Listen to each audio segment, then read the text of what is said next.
Welcome back. You're watching World DNA. I'm Samisha Srivastava. Here's a look at the headlines we're tracking this hour. Iran's Fars news agency calls Trump's social media post on peace deal a propaganda, says no commitment has been made regarding Tehran's nuclear program.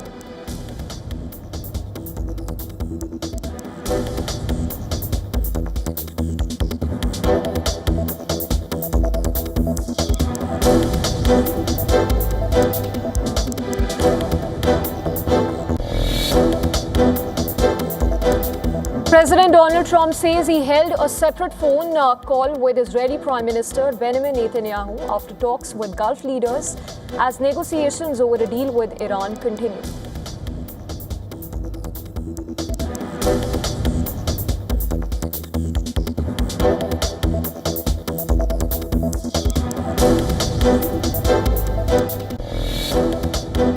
Sides to remain far apart.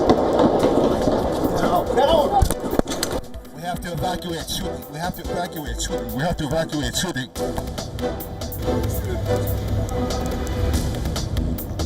Gunman who opened fire on Secret Service officers outside the White House dies after being shot by U.S. Secret Service officers.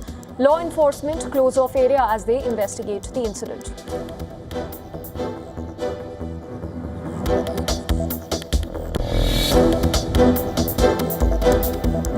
Massive Russian overnight strikes on Kiev hit a school, sparks a fire. Attack in retaliation for Ukrainian strikes in the Russian-occupied Luhansk region that killed 18 people.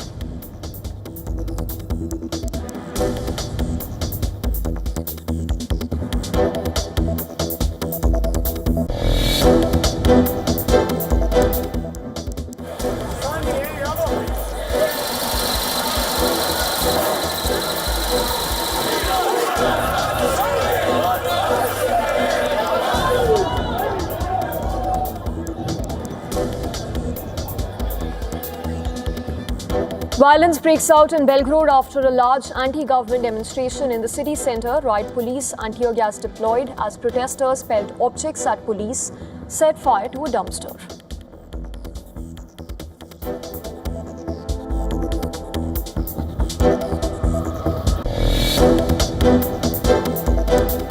Death toll from the ongoing Central African Ebola outbreak rises to 204, with cases spreading across the Democratic Republic of the Congo and Uganda. Red Cross says 3 of its volunteers have died.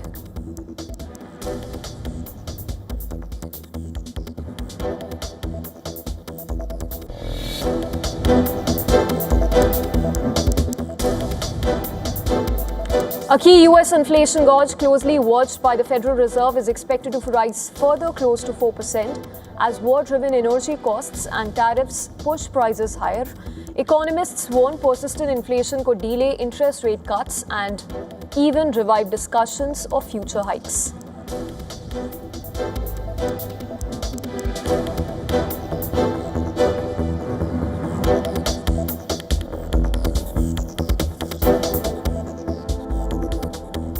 The gunman who opened fire on Secret Service officers outside the White House has died after being shot.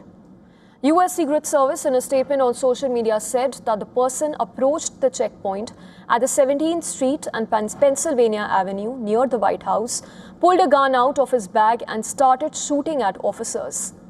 Well, the officers returned fire, striking the suspect, who was transported to an area hospital where he later died. A bystander was also shot during the exchange of fire, according to the agency. It, however, did not provide the victim's condition.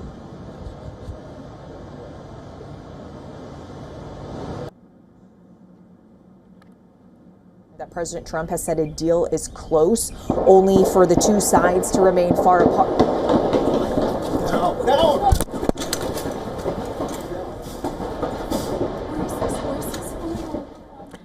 This is the exact moment of the shooting. In the video, you can see ABC News correspondent Selena Wang recording a video for social media as a gunfire breaks out, capturing the sounds of the shots as she dives to the ground.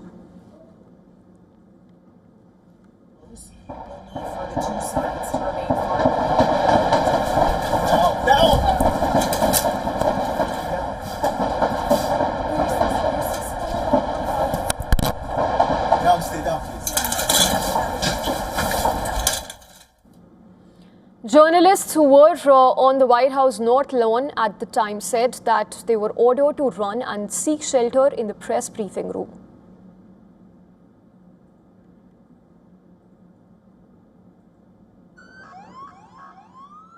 Well, law enforcement swarmed the area near White House after shots were fired. In fact, earlier the US Secret Service said that it was investigating the incident, and Kash Patel, who is the director of the Federal Bureau of Investigation, said that the agency is at the scene and is supporting Secret Service responding to the incident. In a post on X, he said that the public will soon be updated. Our correspondent Susan Tehrani has sent us this report. The latest information now is that the gunman who opened fire near the White House has died after being shot by Secret Service officers. Authorities say the suspect opened fire first at a security checkpoint near 17th Street and Pennsylvania Avenue, just outside the White House perimeter, prompting agents to immediately return fire. A bystander was also struck during the exchange, though officials have not released that person's condition. President Trump was inside the White House at the time but was not injured, and officials say that there was never a breach of the White House complex itself. Investigators are now looking into the suspect's motive, and Reuters is reporting that law enforcement officials had previously identified the man as being emotionally disturbed and under a stay-away order related to the White House area. Shifting focus to the latest on US-Iran tensions, President Donald Trump has said that a deal with Iran has been largely negotiated, with the proposal including opening of the crucial Hormuz Strait. In a post on social media, Trump wrote that the agreement was subject to finalization between the two sides and other countries involved in the mediation process. Trump even added that the final aspects of the deal is under discussion and will be announced shortly.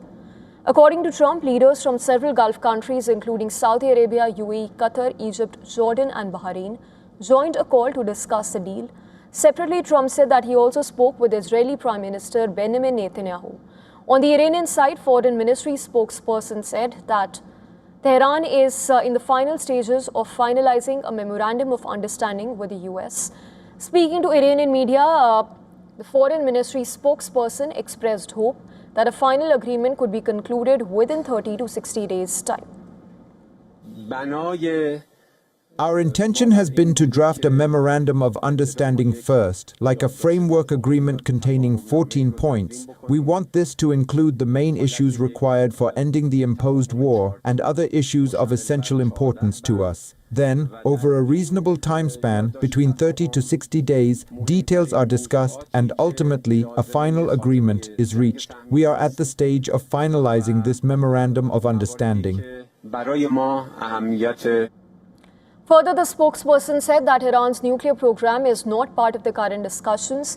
Instead, Tehran is prioritizing ending the war on all fronts, including Lebanon. At this stage, we will not discuss the details of the nuclear issue. We know that our nuclear issue has served as a pretext for 2 wars of aggression against the Iranian people. Furthermore, we have already suffered illegal attacks during nuclear negotiations. This is why we have decided, responsibly and wisely, to prioritize an urgent issue for all of us, ending the war on all fronts, including Lebanon. Iran has also rejected Trump's claim that reopening the Strait of Hormuz is part of the proposed agreement. Iranian media reports suggest that Tehran has agreed to allow the number of ships passing through Hormuz to pre-war levels, but it would continue to exercise control over the strategic waterway. As the two sides inched closer to a peace deal, Pakistan Army Chief Asim Munir met Iranian President Pezeshkian, and it was speaking during this meet with Munir that the Iranian president said Iran is seeking to restore its legitimate rights in talks with the US, but past experiences of negotiating with Americans have led Tehran to proceed with extreme caution. Earlier, Asim Munir had met Foreign Minister Abbas Araghchi and Parliament Speaker Mohammad Bagher Ghalibaf in Tehran. Reports suggest that Munir carried US messages to Tehran, which included a threat to resume the war if a deal is not reached upon.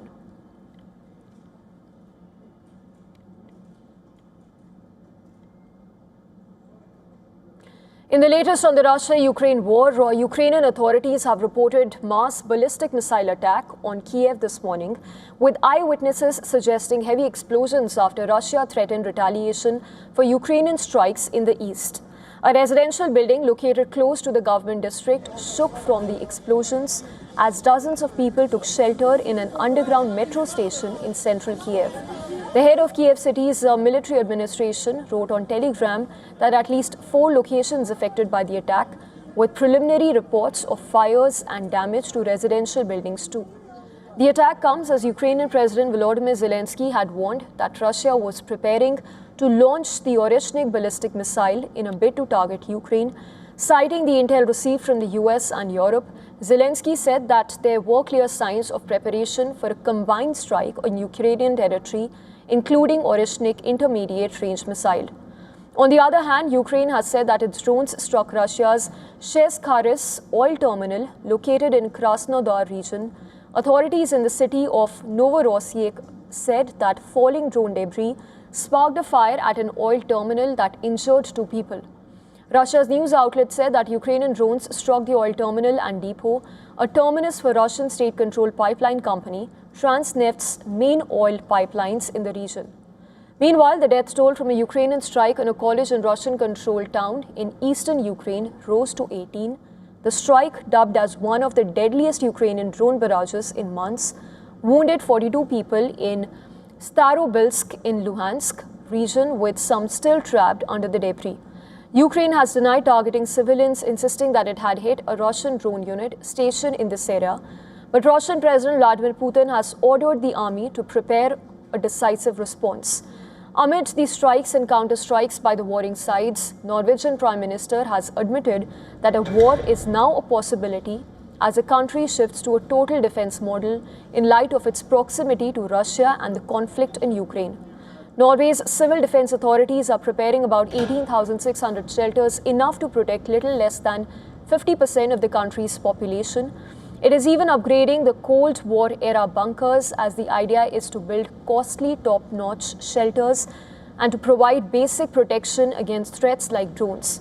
Norway also seeks to reinstate the obligation for new large buildings to be equipped with air raid shelters.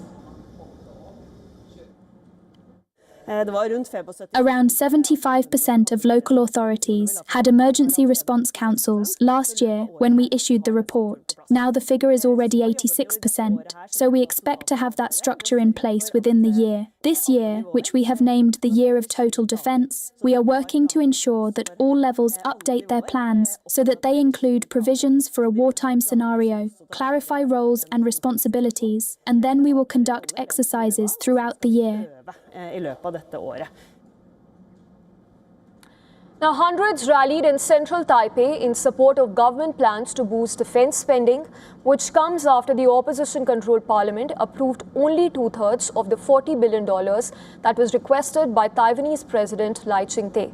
The rally in Taipei was led by pro-independence and human rights groups. Demonstrators backed higher defense spending amid growing tensions with China.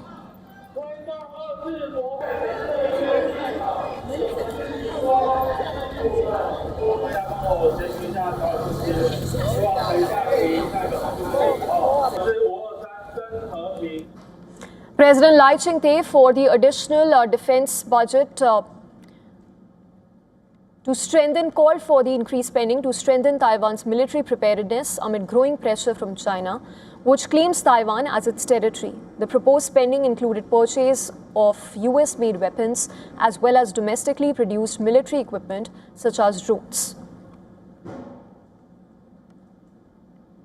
Because I feel military purchases are very important and we must prioritize national defense. We can't keep acting like that. Facing pressure from China, we have to stand up. Earlier this month, the opposition had passed a scaled-down version of the package, approving funds only for US arms purchases. And to this, the lawmakers said that the government's wider proposals lacked clarity and risked corruption.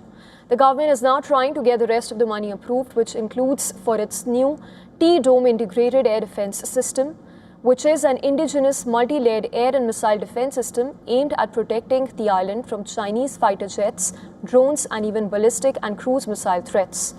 Just for context, Taiwan has rejected Beijing's sovereignty claims and again says only the island's people can decide their future.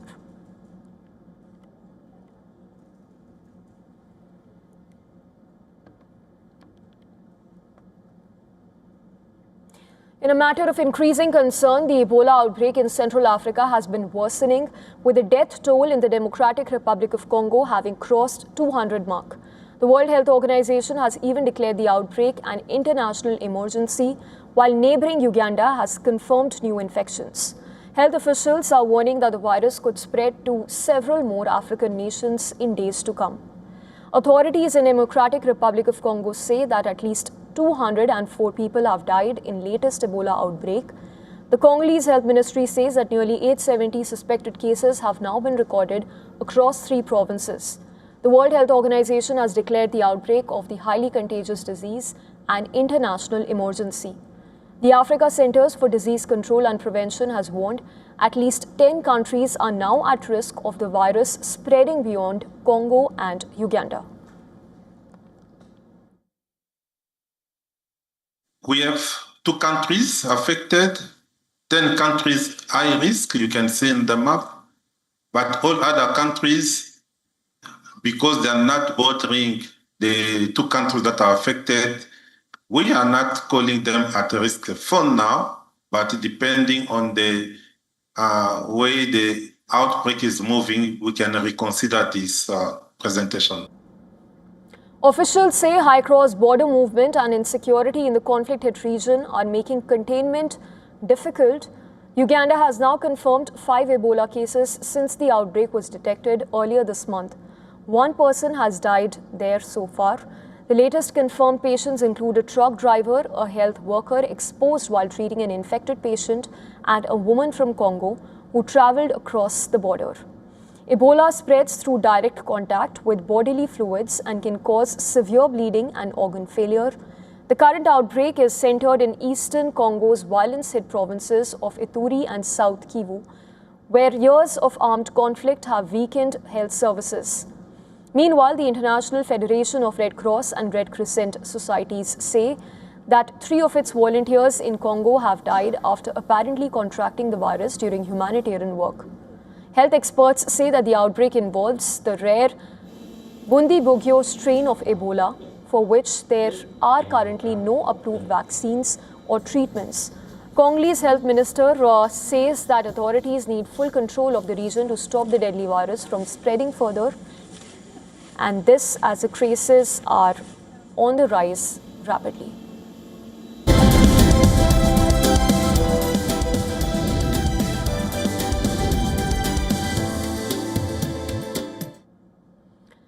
And news from the world of business. Despite record equity inflows and a surging yuan, China's economy is showing signs of strain as weak consumer spending as well as labor market pressures slow growth momentum. With the property crisis deepening and consumer confidence remaining fragile, analysts warn that China's recovery path is becoming increasingly uneven. Take a look at this next report for more.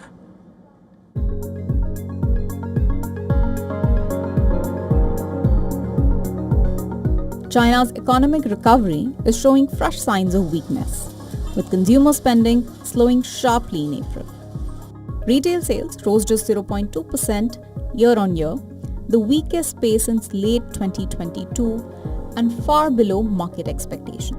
The disappointing data has prompted HSBC to slash its 2026 retail sales growth forecast for China from 5.2% earlier to 2.8%.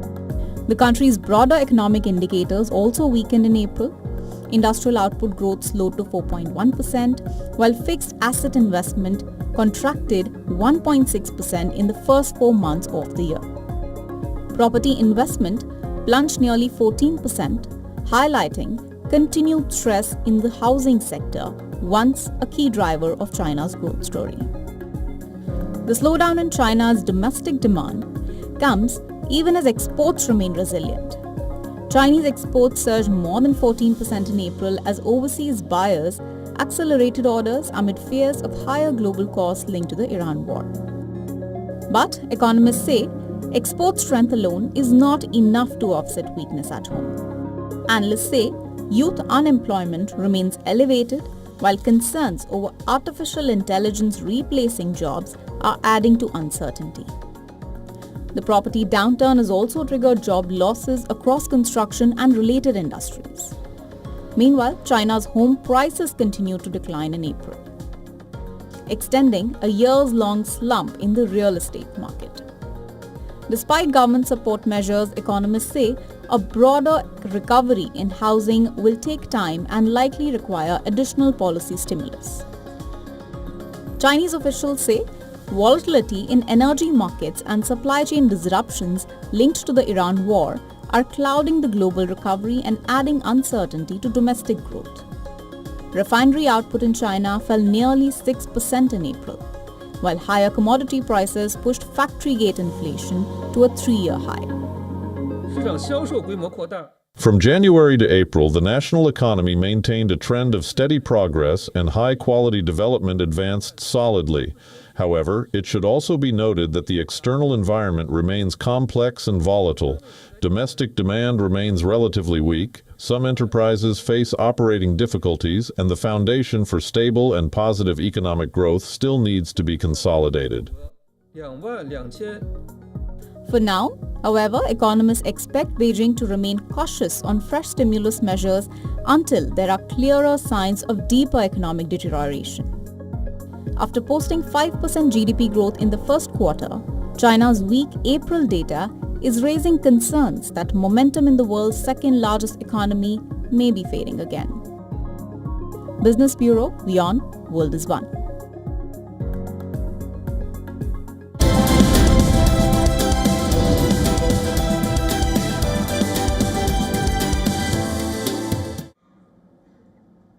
Fashion met fine art in New York as Louis Vuitton transformed the iconic Frick collection into an exclusive runway space for its latest cruise show. With bold colors, modern silhouettes, and a touch of pop art, the luxury label brought uptown elegance and downtown energy together under one roof. More on this in our next story.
And before we wrap up this edition of our broadcast, here's a look at the images that have drawn attention across the globe.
India's Global Voice, the channel that brings you the biggest stories from across the world through India's lens.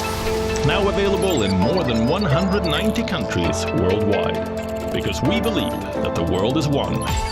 Watch us in Africa, Europe, USA and Canada, South America, Asia Pacific, Middle East and North African regions. Also available on these digital platforms across the world. WION, World is One. A humanoid in a Buddhist temple, lasers weeding out fields, FPV pilots bringing down drones, and systems keeping digital payments safe. It's a brave new world. The machines, us, and AI. All this and more coming up on this episode of Tech It Out at these times.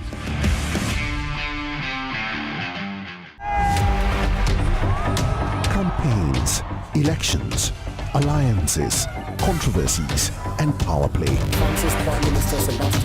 Stories that analyze global and domestic politics. A dedicated show with varied perspectives, expert take, citizens' voices, detailed ground reports, and in-depth coverage from political corridors of the world. This is Race to Power, only on WION. In-depth coverage of global issues broken down into facts, figures, and simple words.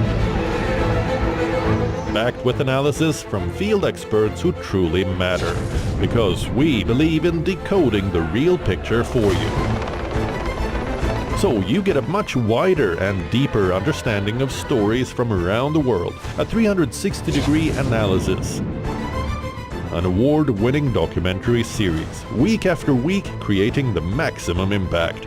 Watch WION Wide Angle at these times on WION, World is One.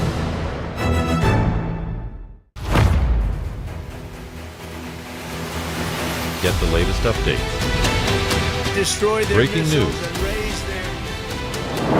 Credible, clear, continuous. Experts across aisles. Diverse voices, one platform. WION World is One. Where darkness hides behind every corner. Where the truth is stranger than fiction. A show that dives deep into the stories which shock and mystify. Unsolved murders. Psychopaths who defy explanation. International war crimes. And millions swindled in financial fraud. The victims, the accused, and the sinister plot. Prime is your front row seat to darkness.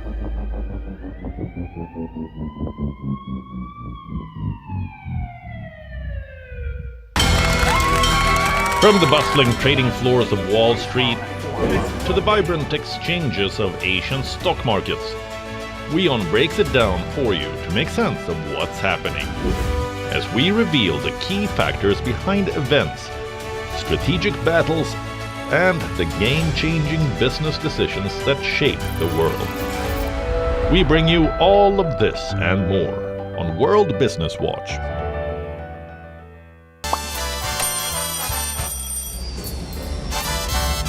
Vielleicht nur